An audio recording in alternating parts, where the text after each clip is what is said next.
Hey Lori, how's it going? Very, very well. I'm very excited to be here. So, could you talk to my fans? What is your involvement with this documentary? Well, I am the founder and president of the Whale Sanctuary Project, and that project is featured quite prominently in this beautiful film. And we hope that people will see that that is a solution to the worldwide problems we have with captive keeping orcas, belugas, and dolphins in concrete tanks. Now, has this project been launched officially yet? The We will be choosing a site and making that public by the end of the year. So, what's the status right now as far as orcas, the effort in rescuing orcas and bringing them back to the wild? What's the status right now? Well, right now we have the Russian whale jail situation, and our team was very much involved with that. And we managed to secure an agreement with the Russians to not sell any more wild caught animals to Chinese entertainment parks and to return the ones that they do have back to the ocean where they came from. So we're just watching that very carefully, and we hope all of that goes well. And what do you think about this documentary? And what you hope this documentary would achieve? I hope this documentary achieves what Blackfish achieved, picks up where Blackfish left off and goes much further because it actually provides a solution, the Whale Sanctuary Project, to the issues that are prominent in this film. Last question: what can my fans help with the cause? What can they do? People can decide that they no longer want to support places that have animals, have orcas and belugas in concrete tanks, and that they should write to these places and tell them that they want to support moving all of these animals to sanctuary because that's the next phase, that's the future. Hi, Michelle. How you doing? Good, thank you. For my fans at home, what is your involvement with the documentary? I'm the executive producer. And how'd you come by it? Well, I'm good friends with Neal and became excited about the project when I heard about it and decided I would want to make it happen. Have you been a long time, I guess you could say, supporter of wildlife, including orcas? I would say orcas are relatively new, the last 5 years, but definitely wildlife in general. So, how challenging was it to put this documentary together? I would say very challenging. Any documentary is a lot of work, and this was a low-budget film, and yet it was an international film with footage shot in China and other locations. So I think getting to those locations, getting access to the right footage was challenging on a limited budget, but they made it happen. Were there any pushbacks from the locals? In China, yes, because what they were trying to do is find out where the secret place was where orcas in captivity were being held, and they had to kind of get themselves behind barricades sneakily to get the footage they needed. So that was a challenge. So what you guys do? You guys are okay? Yeah. There were a few minutes where people were surrounded by security guards, and there was some chance of being apprehended, but the team was able to talk their way out of it.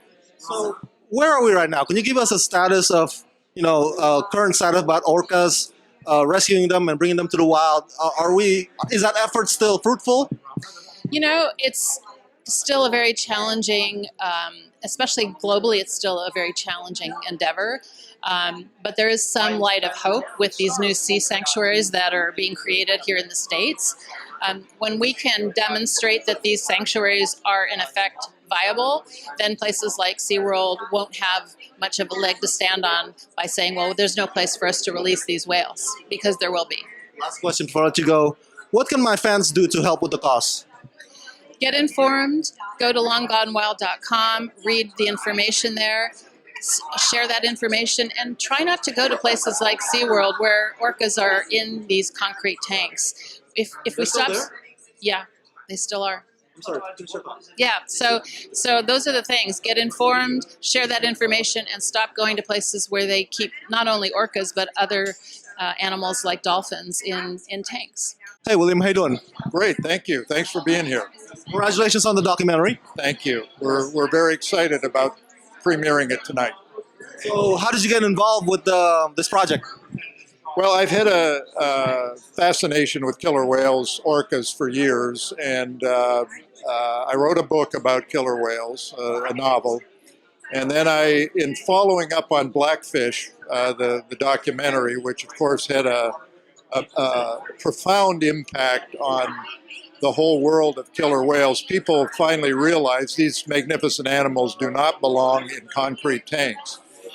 But unfortunately, the whales are still there after the Blackfish came out in 2013, and we're now 2019, and the whales are still there. So one of our missions here is to have people speak up. There is now a place for the whales to go. The Whale Sanctuary Project will be releasing its site within the next few months. So there's a place for the retired orcas to go. So where in the past, SeaWorld has said, well, you want us to release the whales, but there's no place for them to go because you can't just drop them back in the ocean. So, so now there is. The other main point of the film is what's going on between Russia and China. The Russians are wild capturing orcas and selling them into the exploding Chinese marine theme park industry for $7 million a whale. And there's now 80 parks in China and 20 under construction. And SeaWorld in its heyday had 4 parks. So it's very disturbing. Now, this is quite a long way from E! True Hollywood Story and Unsolved Mysteries. But talk a bit about the difference of between that and tackling something smaller budget project like this one. Well, those were more. E! True Hollywood Story was obviously biography type shows, and Unsolved Mysteries was solving crimes. And entertainment is great, and I think Unsolved Mysteries did some really great work in helping solve crimes. This was a passion for me. I just feel so strongly about addressing the fact that these animals are intelligent, they're social. In the wild, they will swim, 100 miles a day routinely, and they'll dive to depths of 300 feet. And, you look at them in these concrete tanks swimming around in circles. And their echolocation, which they use to communicate in the wild, which they use to hunt, is basically useless in a concrete tank. All they get is reverberation. So to me, it's a crime against these animals, and they need to be freed. Last questions. What can my fans do to help with the costs? Speak up to SeaWorld. Let them know that there is a place now for them to go. SeaWorld knows this. They know all about the Whale Sanctuary Project, but to encourage them to let at least some of their whales go, prove that the concept works, and take it from there on. And that's in the West. In the East, for people to be aware that what's going on between Russia and China, and to support a group in China called the China Cetacean Alliance.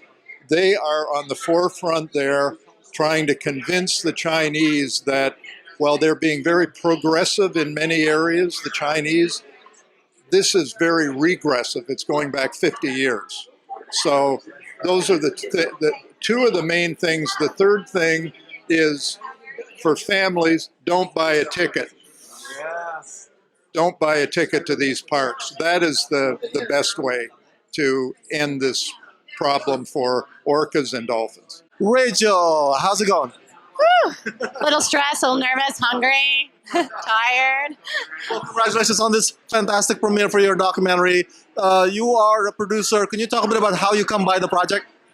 Sure. I do a lot in the animal world, and somebody had introduced me to Bill, William Neal, who's a director, writer, producer, and he thought I could be of help and liked me, but I mean, come on. No, we've been working really hard on this film and put a lot of time in it, and it's a very passionate project of ours because we just want to help the orcas. They need us, and we need to get this message out there that animals don't belong in captivity. So it's a really great project to be a part of. What were the challenges of putting this documentary together? Oh, challenges. There was so much to do. There's so much to do. It's so much work. It's really rewarding work, of course, but there's a lot of stuff to do, and we just have to keep getting the word out and keep spreading the word, and hope that people will see the film and will be a voice for the animals and speak up. After Blackfish, you would think that it's all gonna be like, taken care of. SeaWorld's gonna shut down their stuff, but no, they still have it. Like, what is there still needs to be done left? Oh, there's so much that needs to be done. I mean, Blackfish made such a difference, and SeaWorld did stop their breeding program. They should have stopped everything. They should have stopped the performances, and they didn't. Instead, they put millions of dollars into their new educational program, but it's not really educational. It's the same old song and dance, but there's just a different backdrop to make it look pretty.